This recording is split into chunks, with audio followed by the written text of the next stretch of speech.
Twelfth class में हम लोग जो है प्लेन चैप्टर पढ़ रहे हैं 3 डायमेंशन ज्योमेट्री में। इस प्लेन के टॉपिक में, प्लेन वाले इस चैप्टर में हम लोगों ने प्लेन के बेसिक इक्वेशन को देखा था कि प्लेन का इक्वेशन हमने कब फाइंड आउट किया था, जब हमारा प्लेन किसी एक पॉइंट से पास हो रहा हो और किसी एक वेक्टर के परपेंडिकुलर हो।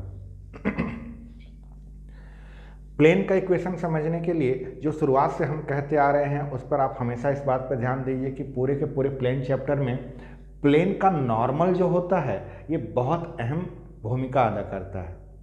प्लेन का नॉर्मल कहने का मतलब वो लाइन जो कि किसी प्लेन पर परपेंडिकुलर हो। अगर हम प्लेन के इक्वेशन की बात करें तो प्लेन के इक्वेशन को हमने दो फॉर्म में देखा है, वेक्टर फॉर्म में और कार्टेशियन फॉर्म में। आज का टॉपिक शुरू करने से पहले एक बार मैं वापस से आपके सामने प्लेन के उस इक्वेशन को लिखना चाहूँगा जिसे हमने सबसे स्टार्टिंग में देखा है। वेक्टर फॉर्म में भी देखेंगे और कार्टेशियन फॉर्म में भी देखेंगे। वेक्टर फॉर्म में क्या था, अगर हमारा प्लेन जो है किसी एक ऐसे पॉइंट से पास हो रहा हो जिसका पोजीशन वेक्टर ए वेक्टर है और अगर हमारे उस प्लेन का जो नॉर्मल है वो एन वेक्टर है, तब हमारे प्लेन का इक्वेशन क्या होता था। हमारे प्लेन का इक्वेशन होता था R vector minus A vector dot N vector is equal to 0। और इसे जब हम सॉल्व करते थे तब हमारे पास आता था R vector dot N vector minus A vector dot N vector is equal to 0। इसको और आगे अगर सॉल्व करें, R vector dot N vector is equal to A vector dot N vector आता था। और अगर इसे आप आगे सॉल्व करना चाहें तब ए वेक्टर और एन वेक्टर के बीच में ये डॉट प्रोडक्ट है। डॉट प्रोडक्ट होने के कारण ये क्वांटिटी अपने आप में स्केलर आएगी। तो हम इसे ये जो इक्वेशन है इसे हम इस तरह से भी लिखेंगे, R vector dot N vector is equal to D.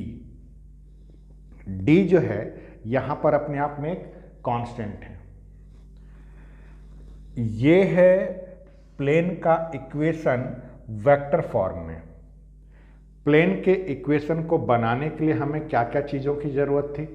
Plane के इक्वेशन को बनाने के लिए हमें एक पॉइंट चाहिए था जहाँ से हमारा प्लेन पास हो रहा हो और एक ऐसा वेक्टर चाहिए जिसके ऊपर वो प्लेन हमारा परपेंडिकुलर हो। दोनों, ये हमारे उस पॉइंट का पोजीशन वेक्टर है और ये हमारा नॉर्मल वेक्टर है जो कि प्लेन पर परपेंडिकुलर है। तब हमने प्लेन का इक्वेशन बनाया। ठीक इसी तरह कार्टेशियन फॉर्म में x1, y1, z1 ये हमारा एक पॉइंट है जहाँ से हमारा प्लेन पास हो रहा है और जो हमारे प्लेन के नॉर्मल है, प्लेन का जो नॉर्मल है उस प्लेन के नॉर्मल का जो डायरेक्शन रेशियो है वो है a b c. Cartesian form हमने कैसे बनाया था, a x minus x1 plus b y minus y1 plus c z minus z1 is equal to 0। और इसको और क्या किया था हमने, इसको हमने मल्टीप्लाई किया था। मल्टीप्लाई करने से देखिए हमारे पास क्या क्या चीज़ें मिली थी। a का x के साथ मल्टीप्लाई होगा तो ax मिलेगा, b का y के साथ मल्टीप्लाई होगा तो by मिलेगा, c का z के साथ होगा cz मिलेगा। इसके बाद a का x1 के साथ मल्टीप्लिकेशन है, b का y1 के साथ मल्टीप्लिकेशन है और c का z1 के साथ मल्टीप्लिकेशन है। चूँकि a b c और x1 y1 z1 हमें पहले से पता होते हैं तो a का x1 के साथ, b का y1 के साथ और c का z1 के साथ जब मल्टीप्लिकेशन होगा तो ये सारे के सारे अपने आप में कोई ना कोई कांस्टेंट आते चले जाएंगे। इन सारे कांस्टेंट को एक साथ सॉल्व करके हम उसके बदले में d लिख देते हैं। तो इस तरह से हमारा इक्वेशन बनता है प्लेन का कार्टेशियन फॉर्म में। अब प्लेन का जो इक्वेशन हमारे कार्टेशियन फॉर्म में बनता है, इसके बारे में आप इस बात का ध्यान हमेशा रखिए कि इसमें x का जो कोफिशिएंट है, y का जो कोफिशिएंट है और z का जो कोफिशिएंट है, यानी a, b और c, ये और कुछ नहीं, इस प्लेन का जो नॉर्मल है उस नॉर्मल के डायरेक्शन रेशियो होते हैं। जो हमारे प्लेन का नॉर्मल है उसके डायरेक्शन रेशियो होंगे। कौन? x का, y का और z का कोऑर्डिनेट, x का, y का और z के कोफिशिएंट्स। ये है हमारे प्लेन का जनरल इक्वेशन कार्टेशियन फॉर्म में, और ये है हमारे प्लेन का इक्वेशन वेक्टर फॉर्म में। अब आज का हम टॉपिक अपना शुरू करते हैं। आज का जो हमारा टॉपिक है ये है एंगल बिटवीन टू प्लेन्स, दो समतलों के बीच का कोण। दो समतलों के बीच का कोण, एंगल बिटवीन टू प्लेन्स, ये हमारा आज का टॉपिक है। इसके पहले कि हम इस टॉपिक को आगे बढ़ाएं, सबसे पहले आप इस बात को समझिए, एंगल बनाने के लिए हमारे पास दो चीज़ों का होना जरूरी है। अभी तक जो हमने एंगल्स देखा है वो दो लाइंस के बीच का एंगल देखा है।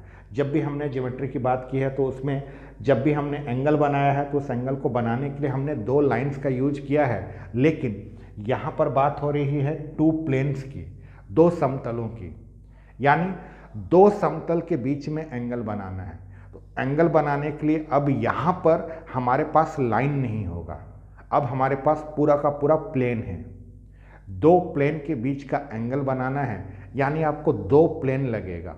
दो प्लेन की आवश्यकता है, दो समतलों की आवश्यकता होगी उनके बीच का कोण निकालने के लिए। जैसा कि हम हमेशा कहते आते हैं, हमेशा इस बात को ध्यान रखिएगा कि प्लेन चैप्टर में प्लेन का जो नॉर्मल होता है वो बहुत खास, बहुत इंपॉर्टेंट होता है। किसी भी दो प्लेन के बीच का जो एंगल होता है वो एंगल दरअसल उन दोनों प्लेन्स के जो नॉर्मल्स होते हैं उन नॉर्मल्स के बीच के एंगल को कहा जाता है। कोई भी जो प्लेन होगा, मान लीजिए ये हमारा एक प्लेन है, ये हमारा एक समतल है, तो इस समतल का कोई ना कोई नॉर्मल होगा। ये अगर इसका नॉर्मल है तो यहाँ पर तो बात हो गया एक प्लेन का। अब ऐसे ही सोचिए, यहाँ पर एक दूसरे प्लेन के बारे में सोचिए।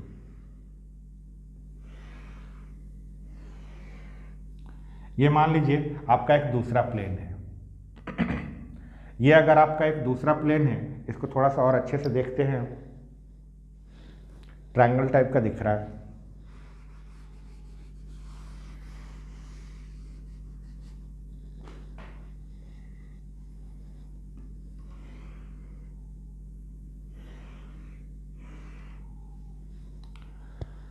अब ये जो है एक दूसरा प्लेन है, ये अगर एक दूसरा प्लेन है तो इसका भी एक नॉर्मल होगा।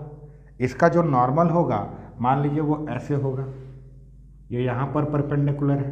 तो इन दोनों प्लेन्स के बीच का जो एंगल होता है वो एंगल दरअसल इन दोनों प्लेन्स के नॉर्मल्स के बीच के एंगल के बराबर होता है।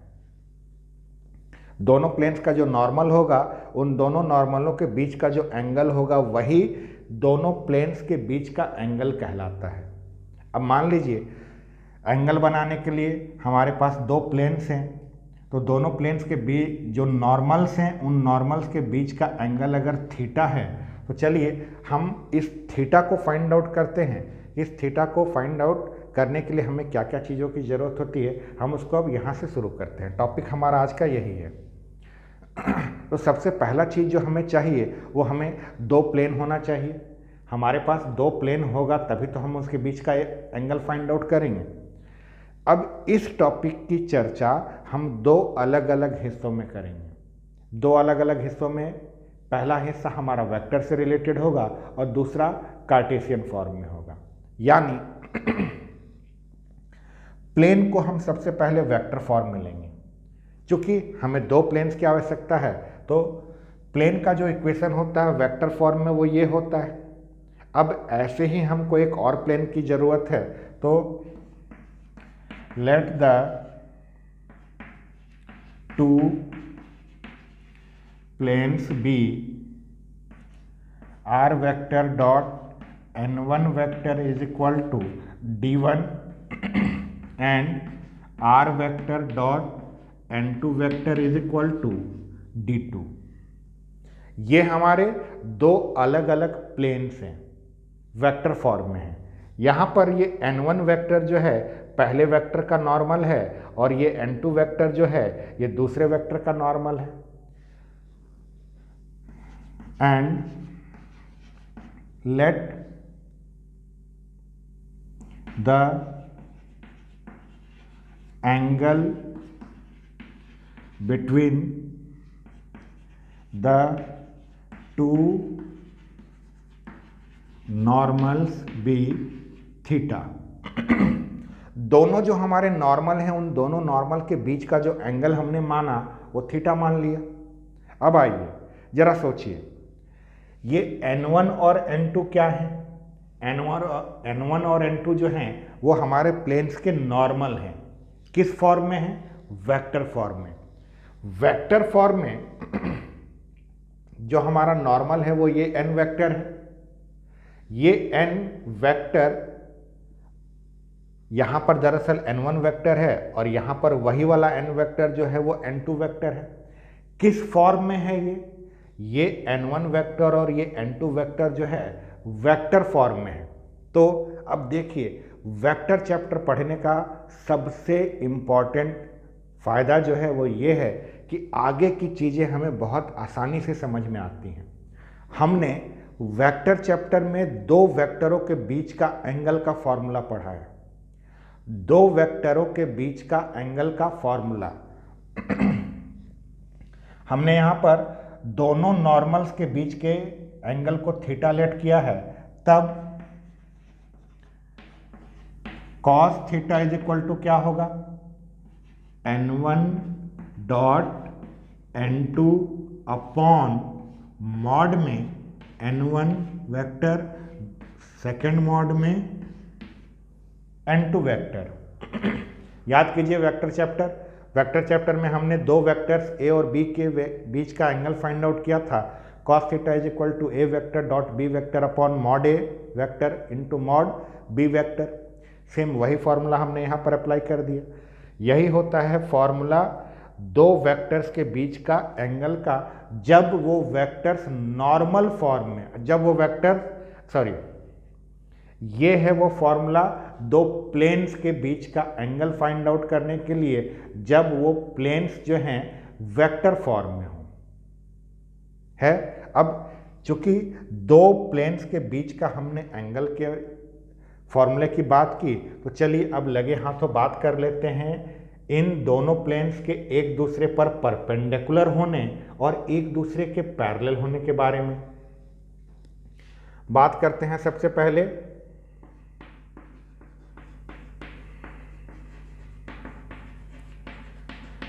परपेंडिकुलर होने का।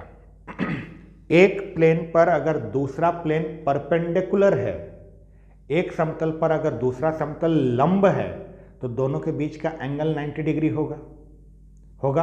तो इसका मतलब कि दोनों के नॉर्मल के बीच का एंगल भी 90 डिग्री होगा। अब वेक्टर चैप्टर में दो वेक्टर्स अगर एक दूसरे पर परपेंडिकुलर होते थे तो उसका कंडीशन क्या था? दो वेक्टर्स अगर a वेक्टर और b वेक्टर हैं, तो दोनों अगर एक दूसरे पर परपेंडिकुलर हैं तो a vector dot b vector is equal to 0 होता था। सेम वही यहाँ पर भी हमने जो ये एंगल थीटा निकाला है वो किसके बीच का है? ये एंगल थीटा जो है दोनों नॉर्मल्स के बीच का है। दोनों नॉर्मल्स कौन कौन से? n1 वेक्टर और n2 वेक्टर। अब अगर दोनों प्लेन्स एक दूसरे पर परपेंडिकुलर हो गए तब क्या होगा? n1 vector dot n2 vector is equal to 0 हो जाएगा। n1 vector dot n2 vector क्या हो जाएगा? 0 हो जाएगा। कब? अगर हमारे दोनों प्लेन्स एक दूसरे पर परपेंडिकुलर हुए तब। तो ये ध्यान में रखिए, अगर आपका प्लेन वेक्टर फॉर्म में दिया हुआ है और आपको अगर बोला जाए कि ये चेक करिए कि क्या ये प्लेन्स एक दूसरे पर परपेंडिकुलर हैं, तब आप करिए कुछ मत, जो आपके प्लेन का इक्वेशन दिया हुआ है उसमें से जो आपका नॉर्मल वाला वेक्टर है उसकी वैल्यू निकालिए और उन दोनों का डॉट प्रोडक्ट निकालिए। डॉट प्रोडक्ट अगर 0 आ गया तो इसका मतलब कि वो दोनों प्लेन्स एक दूसरे पर परपेंडिकुलर हैं। फिर बात करते हैं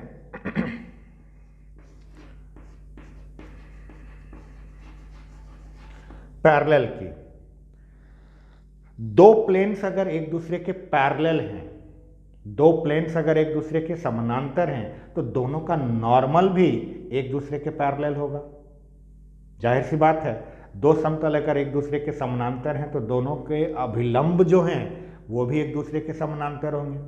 चूंकि हम बात कर रहे हैं प्लेन के वेक्टर फॉर्म की, तो प्लेन के वेक्टर फॉर्म में जो उसका नॉर्मल होता है वो भी वेक्टर फॉर्म में होता है। तो आइए वापस से याद करिए कि वेक्टर चैप्टर में आपने पैरेलल के लिए क्या कंडीशन पढ़ा था। दो वेक्टर ए और बी अगर हैं और दोनों अगर एक दूसरे के पैरेलल हैं तो याद कीजिए हम लोग वहाँ पर लिखते थे vector A is equal to lambda into vector B, यानी एक वेक्टर को हम दूसरे वेक्टर के फॉर्म में अगर कन्वर्ट कर पाए किसी चीज़ को कॉमन लेकर तो हम ये बताते थे कि ये दोनों वेक्टर एक दूसरे के पैरेलल हैं। सेम चीज़ यहाँ पर भी, अगर हमारे दोनों प्लेन्स, दोनों समतल अगर एक दूसरे के समानांतर हैं, पैरेलल हैं, तो इसका मतलब कि दोनों का नॉर्मल भी एक दूसरे के पैरेलल होगा। और नॉर्मल्स अगर पैरेलल हो गए तब n1 vector is equal to lambda n2 vector हो सकता है, या n2 vector is equal to lambda n1 vector भी चलेगा। दो वेक्टर्स अगर एक दूसरे के पैरेलल हैं तो इसका मतलब कि एक वेक्टर में से किसी चीज़ को कॉमन लेने पर दूसरा वेक्टर हमें मिल जाना चाहिए। सेम वेक्टर चैप्टर में जैसा हमने पढ़ा था सेम वही कंडीशन यहाँ पर भी अप्लाई हो जाती है। अब यहाँ पर जो हमने बात की एंगल बिटवीन टू प्लेन्स की, इसमें हमने जो प्लेन लिया वो प्लेन हमने किस फॉर्म में लिया? वेक्टर फॉर्म में। वेक्टर फॉर्म में अगर हमारे पास दो प्लेन्स हैं और उनके बीच का एंगल फाइंड आउट करने बोला जाए तो उसका फॉर्मूला होता है cos theta is equal to n1 vector dot n2 vector upon mod n1 vector into mod n2 vector. और दोनों अगर एक दूसरे के परपेंडिकुलर हैं तो कंडीशन होगा n1 vector dot n2 vector is equal to 0 का, और अगर पैरेलल हैं तब n1 vector is equal to lambda into n2 vector, या n2 vector is equal to lambda n1 vector. ये बात हो गई वेक्टर फॉर्म की। अब बात करते हैं कार्टेशियन फॉर्म की।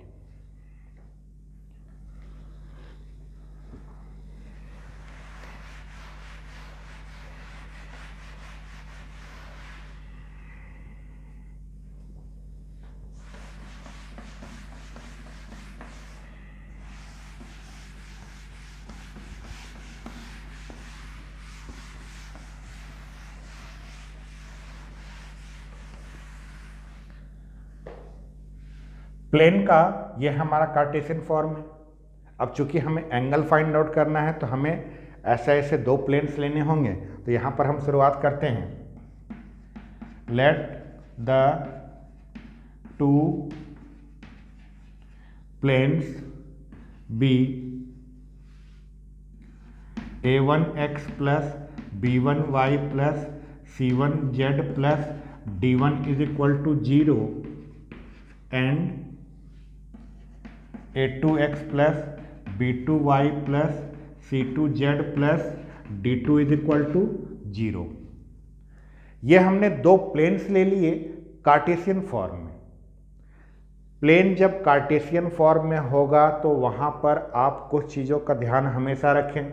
सबसे पहला चीज़, क्या कार्टेशियन फॉर्म से आप इस प्लेन के नॉर्मल के डायरेक्शन रेशियो समझ सकते हैं? अगर आपको मैंने कोई कार्टेशियन फॉर्म दे दिया प्लेन का अगर मैंने कार्टेशियन फॉर्म में इक्वेशन लिख दिया और पूछा कि इसके जो नॉर्मल हैं उसके डायरेक्शन रेशियो बताइए, करिएगा कुछ मत। x का जो कोफिशिएंट है, y का जो कोफिशिएंट है और z का जो कोफिशिएंट है उसको ले लीजिए, वही है आपका डायरेक्शन रेशियो। किसका? नॉर्मल का। अब चलिए, आपके पास कितने प्लेन्स हो गए? दो प्लेन्स हो गए। अगर दो प्लेन्स हैं तो दोनों के अलग अलग नॉर्मल भी होंगे। Let n1 and n2 are normals of the two planes. हमने क्या किया, हमने उन दोनों प्लेन्स के नॉर्मल्स को n1 और n2 लेट कर लिया। n1 और n2 लेट कर लेने के बाद हम बात कर रहे हैं एंगल बिटवीन टू प्लेन्स की, दो समतलों के बीच का कोण की बात हम कर रहे हैं। तो अभी अभी हमने जैसे बात किया कि दो समतलों के बीच का जो कोण होता है वो उनके अभिलंबों के बीच का कोण होता है। दो प्लेन्स के बीच का जो एंगल होगा वो उनके नॉर्मल्स के बीच का एंगल होता है। तो नॉर्मल हमारा n1 और n2 है। इक्वेशन किस फॉर्म में है, कार्टेशियन फॉर्म में है। चलिए, चूंकि हमने अभी अभी वेक्टर फॉर्म में दो प्लेन्स के बीच का एंगल निकाला, तो कार्टेशियन फॉर्म से हम इसको थोड़ी देर के लिए वेक्टर फॉर्म में चेंज करते हैं। फॉर्मूला निकालना बहुत आसान होता है। सोचिए, ये जो आपका पहला वाला प्लेन है, अगर आप इस पहले प्लेन के नॉर्मल को वेक्टर फॉर्म में लिखना चाहें तो क्या आप इसको ऐसे लिख सकते हैं, n1 vector is equal to a1 i cap plus b1 j cap plus c1 k cap. याद कीजिए वेक्टर चैप्टर को। वेक्टर चैप्टर में हमने इस बात को पढ़ा है कि अगर किसी लाइन, वेक्टर में तो हमने लाइन के बारे में ही पढ़ा था, किसी भी लाइन के डायरेक्शन रेशियो हमें पता हो तो उसको वेक्टर फॉर्म में कैसे चेंज करते हैं। नॉर्मल जो होता है वो तो परपेंडिकुलर वाला एक लाइन ही होता है। तो हमने क्या किया, पहले प्लेन का जो हमारा नॉर्मल है उसे हमने वेक्टर फॉर्म में कन्वर्ट कर दिया। ठीक इसी तरह जो दूसरा वाला हमारा होगा उसका क्या होगा, वेक्टर फॉर्म। दूसरा नॉर्मल हमारा n2 था, उसका वेक्टर फॉर्म होगा a2 i cap plus b2 j cap plus c2 k cap. अब देखिए चीजें कितनी आसानी होंगी, कितनी आसानी से समझ में आएगा। हमारे पास नॉर्मल्स हैं, दोनों प्लेन्स के नॉर्मल हमारे पास हैं और वो भी वेक्टर फॉर्म में है। और अभी अभी जस्ट अभी अभी हमने दो प्लेन्स के बीच का एंगल फाइंड आउट किया था जब उनके नॉर्मल्स वेक्टर फॉर्म में हो। क्या फॉर्मूला हमने यूज किया था, हमने फॉर्मूला यूज किया था cos theta is equal to n1 vector dot n2 vector upon mod में n1 वेक्टर फिर मॉड में n2 वेक्टर। अब करना कुछ नहीं है, n1 वेक्टर और n2 वेक्टर हमारे पास वेक्टर फॉर्म में है, इसकी वैल्यू को बस यहां पुट करना है। cos theta is equal to n1 vector क्या होगा, a1 i cap plus b1 j cap plus c1 k cap. और n2 वेक्टर क्या होगा, n2 वेक्टर होगा हमारा a2 i cap plus b2 j cap plus c2 k cap upon mod n1 vector का क्या होगा। n1 जो है अगर एक वेक्टर है तो इसका मॉडुलस क्या होगा, अंडर रूट a1 का स्क्वायर प्लस b1 का स्क्वायर प्लस c1 का स्क्वायर।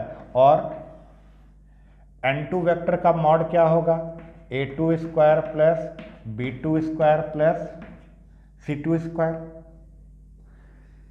एक लाइन और फिर आपका फॉर्मूला आपके सामने। ध्यान से देखिए, ऊपर में आपको दो वेक्टर्स का डॉट प्रोडक्ट करना है। डॉट प्रोडक्ट याद है कैसे करते हैं, i का i के साथ, j का j के साथ और k का k के साथ। तो हम अब फाइनल आंसर लिखने वाले हैं, cos theta is equal to i का i के साथ करेंगे तो यहां से आएगा a1 a2 plus b1 b2, j का j के साथ करेंगे प्लस c1 c2 k का k के साथ upon root under a1 square plus b1 square plus c1 square, दूसरा root a2 square plus b2 square plus c2 square. अब आइए ओरिजिनल में आते हैं। हमारे पास जो हमारे दोनों के दोनों प्लेन्स दिए हुए हैं वो दोनों के दोनों प्लेन्स जो हैं कार्टेशियन फॉर्म में हैं। कार्टेशियन फॉर्म में अगर आपको प्लेन दिया जाए तो कार्टेशियन फॉर्म से आपको a1 b1 c1 d1 की वैल्यू पता चलेगी, a2 b2 c2 और d2 की भी वैल्यू आपको पता चल जाएगी। अगर आपको बोल दिया गया कि ये दोनों प्लेन्स के बीच का एंगल फाइंड आउट कीजिए, तो दोनों प्लेन्स के बीच का एंगल का जो फॉर्मूला है cos theta is equal to a1 a2 plus b1 b2 plus c1 c2 upon root under a1 square plus b1 square plus c1 square into root under a2 square plus b2 square plus c2 square. इसमें इन सब values को put करिए, solve करिए, theta की value आपके सामने आ जाएगी। यही है एंगल बिटवीन टू प्लेन्स इन कार्टेशियन फॉर्म है। अब यहां पर भी हम बात करते हैं परपेंडिकुलर की और पैरेलल की। आखिर कार्टेशियन फॉर्म में भी हो सकता है कि दोनों प्लेन्स एक दूसरे पर परपेंडिकुलर हो जाएं, या कार्टेशियन फॉर्म में भी हो सकता है कि दोनों एक दूसरे के पैरेलल हो जाएं। तो चलिए बात करते हैं इनके कंडीशंस की।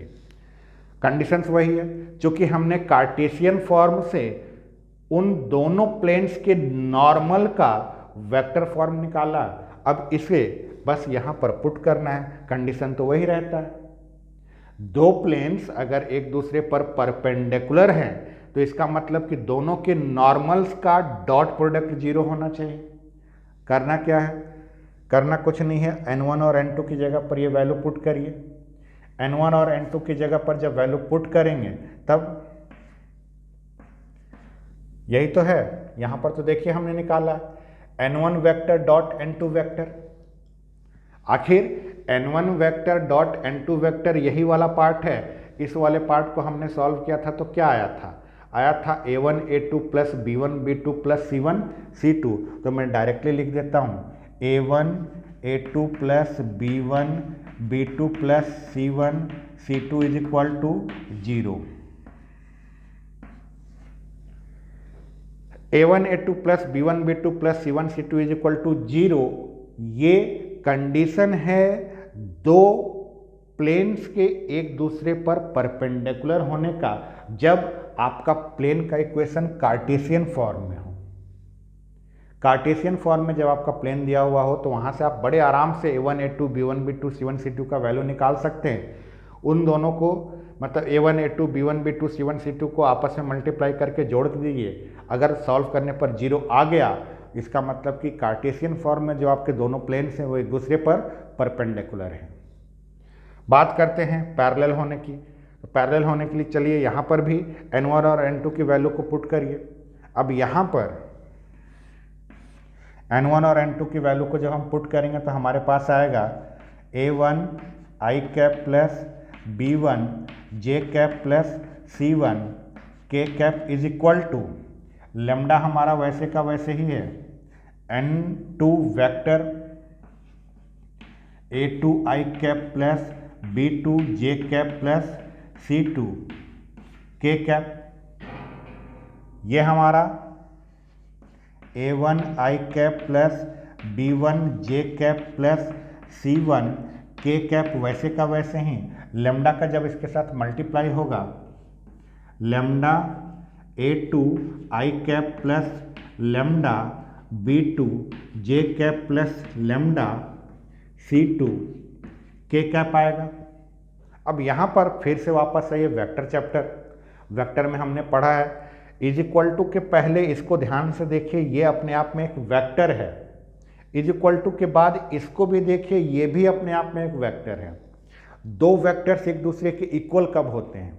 दो वेक्टर्स एक दूसरे के इक्वल तब होते हैं जब उनके i कंपोनेंट के इक्वल हों, j कंपोनेंट के इक्वल हों और k कंपोनेंट के इक्वल हों। तो यहाँ से हमारे पास क्या आएगा? यहाँ से हमारे पास बड़ा सुंदर सा इक्वेशन आता है। i कैप का कोफिशिएंट यहाँ a1 है और इज इक्वल टू के बाद i कैप का कोफिशिएंट लेमडा a2 है। यहाँ से j कैप का कोफिशिएंट b1 है और इधर लेमडा b2 है। k कैप का कोफिशिएंट यहाँ c1 है और इधर लेमडा C2 है। लेमडा का A2 के साथ मल्टीप्लिकेशन है।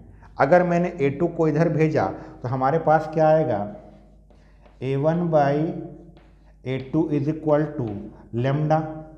यहाँ पर B2 को अगर मैंने इधर भेजा, B1 by B2 is equal to lambda, और यहाँ से C1 by C2 is equal to ये भी लेमडा।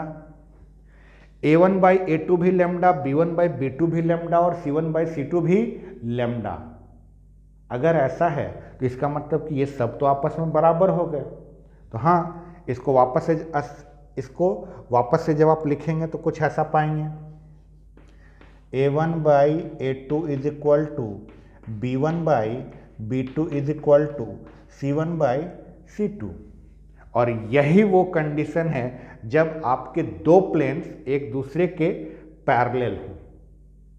दो प्लेन्स अगर एक दूसरे के पैरेलल हैं तो वहाँ का condition A1 by A2 is equal to B1 by B2 is equal to C1 by C2 है। कब? जब आपके दोनों प्लेन्स कार्टेशियन फॉर्म में हों। प्लेन्स जो होंगे या तो आपका वेक्टर फॉर्म में होगा या कार्टेशियन फॉर्म में होगा। दोनों ही के परिस्थितियों में, दोनों केसेस में आपने उनके बीच के एंगल्स का फॉर्मूला देखा।